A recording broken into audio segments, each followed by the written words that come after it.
Islamic videos के लिए Hind Islamic channel को सब्सक्राइब करें, बेल आइकन। ये जो पूरी दुनिया में मुसलमानों का कत्ले आम हो रहा है, शायद इस पर किसी की आंख खुल जाए।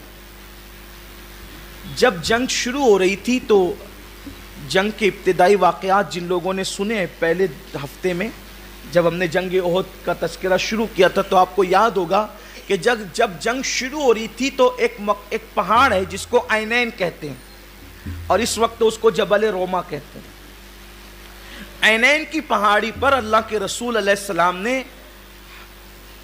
हज़रत अब्दुल्ला इब्ने जुबैर रदी अल्लाह ताला अन्हु को 50 लोगों का दस्ता देकर के खड़ा किया था और फरमाया था कि अगर तुम देखना कि हम गाजर मूली की तरह काटे जा रहे हैं तो भी तुम नीचे मत आना, यहीं खड़े रहना। तीर अंदाज थे वो, यहीं खड़े रहना। और अगर तुम देखो कि हम माले गनीमत समेट रहे हैं, यानी जंग जीत चुके हैं, तो भी मत आना जब तक मैं ना कहूं, उस वक्त तक कि तुम नीचे मत उतरना।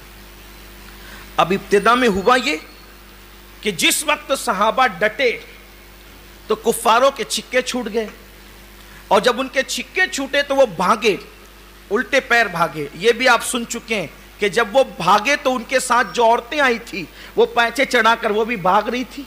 ऐसे में एक औरत ने कुछ औरतों को जमा किया और उन्होंने अपने बाल खोल लिए, तालियां बजाना शुरू किया, अपने कपड़े भी उतार लिए बाज औरतों ने, और उसके बाद उनको कहा कि बदबख्तो, अपने लातो हुबुल के नाम पर तो लड़ो, बेगैर तो हमें छोड़ के कहां जा रहे हो? ओहद के जो मकतूल है, जो बद्र में कत्ल हुए तुम्हारे रिश्तेदार, उनका बदला लेने आए थे, भाग रहे हो। कम से कम नहीं जीत सकते तो अपनी जानें दे दो। और वो मरसिये पढ़ने लगी और वो अशार पढ़ने लगी और जो है वो जज्बात को भड़काने वाली गुफ्तगू करने लगी, इस तरीके के मामलात वो करने लगी। और इधर ये औरतें यूं फितना बपा कर रही थी, उनके अंदर जज्बात पैदा कर रही थी और वो मैदान छोड़ करके भाग रहे थे। ऐसे में मुसलमान जो है वो माले गनीमत, क्योंकि वो भाग चुके थे, मैदान खाली हो गया था, तो उनका जो छोड़ा हुआ सामान था वो इकट्ठा कर रहे थे। इधर वो जो 50 तीरंदाज जो ऐनैन की पहाड़ी पे खड़े थे, उन लोगों ने हज़रत अब्दुल्ला बिन जुबैर से कहा, अब्दुल्ला जंग खत्म हो गई है, अब यहां खड़े रह करके फायदा क्या है? हज़रत अब्दुल्ला बिन जुबैर ने कहा, नहीं, अगर जंग खत्म भी हुई है तो हमने यहां से उस वक्त तक नहीं उतरना है जब तक कि हमारे आका अलैहिस्सलाम का दूसरा हुक्म नहीं आ जाता। उन लोगों ने कहा, भाई हुजूर का ये जो हुक्म था ये जंग के दरमियान का था कि मरे या मारे, आपको नहीं उतरना। अब जंग खत्म हो गई, चलो। बहुत समझाया, लेकिन अक्सर लोग नीचे उतर आए। अब्दुल्ला बिन जुबैर ने कहा, मैं तो नहीं जाऊंगा। उनके साथ चंद लोग रह गए, 17 या 20 लोग रह गए। अब जब वो ऐनैन की पहाड़ी खाली हुई तो अब खालिद बिन वलीद और इकरमा इब्ने अबी जहल, ये लोग जब भाग रहे थे मैदान छोड़कर, तो अब वो ऐनैन का टीला जब उनको खाली नजर आया तो ये भागते भागते वो औरत के हैजान अंगेज गुफ्तगू से, उन औरतों की चीख पुकार से और गैरत दिलाने से अब उन्होंने पलट करके हमला किया। और चूंकि वो पहाड़ी छोटी थी, वहां से जब पलट करके हमला किया, मुसलमानों को तवक्को कहाँ थी कि पलट करके हमला भी होगा। जब पलट, हज़रत अब्दुल्ला बिन जुबैर डट गए, लेकिन जाहिर सी बात है कि एक पूरा लश्कर हो और फिर 17 या 20 लोग उसका मुकाबला कैसे कर सकते हैं। उन्होंने बहुत कोशिश की उनको रोकने की, लेकिन वो ऐसा गोया के रेला आया और उन लोगों ने यूं उन लोगों के साथ अंदाज किया कि हज़रत अब्दुल्ला बिन जुबैर को उन लोगों ने जो है वो नेज़े जो है वो लगा करके मारा।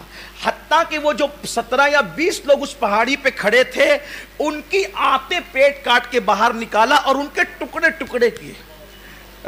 सीरत निगारों ने यहां तक के लिखा कि रेजा रेजा किया उनके आज़ा को, यानी उनके साथ।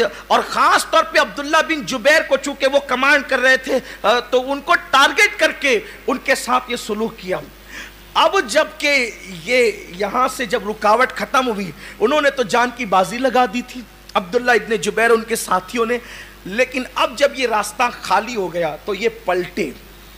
अब थोड़ा सा तसव्वुर लाइए, लोग नियामों के अंदर तलवार रखकर, कंधों पर कमाने लटकाकर, सामान इकट्ठा कर रहे हैं झुककर, لڑنے کی پوزیشن میں تو ہے نہیں. جب یہ پلٹ کر کے آئے ہیں تو اب مسلمانوں کو سنبھلنے کا موقع نہیں.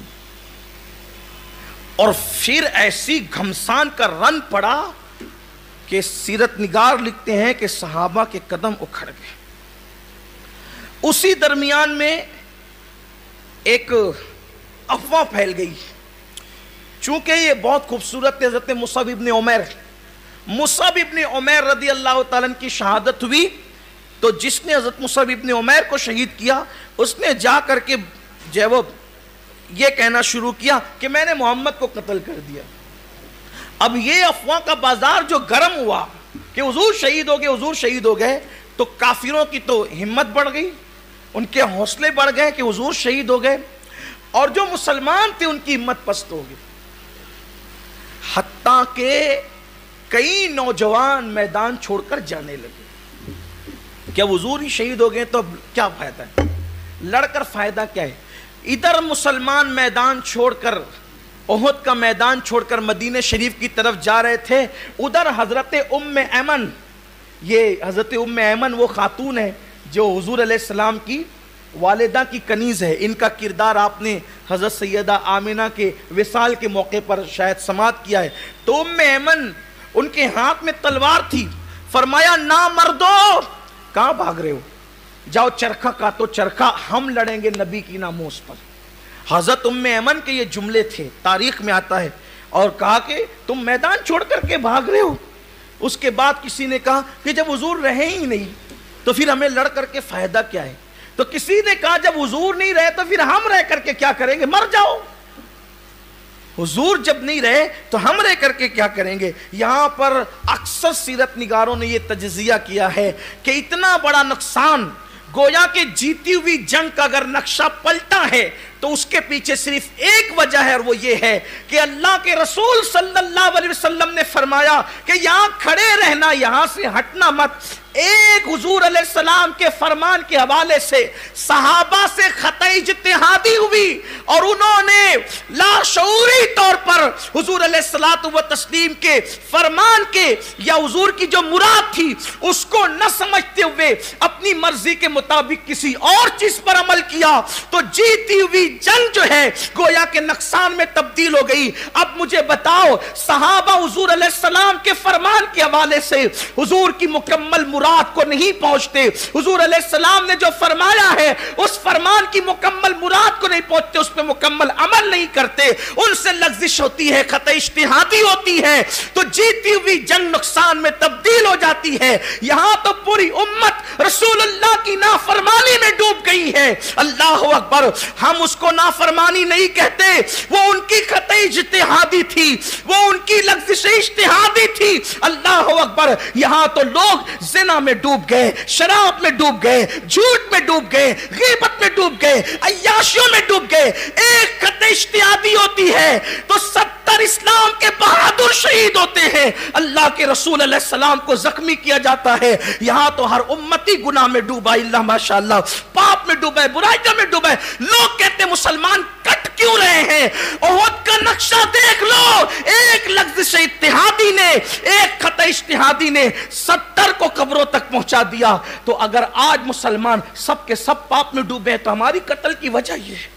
حضور کی نافرمانی یہ امت چھوڑ دے, حضور کی نافرمانی کرنا چھوڑ دے, حضور علیہ السلام کے فرامین پہ عمل کرنا شروع کر دے.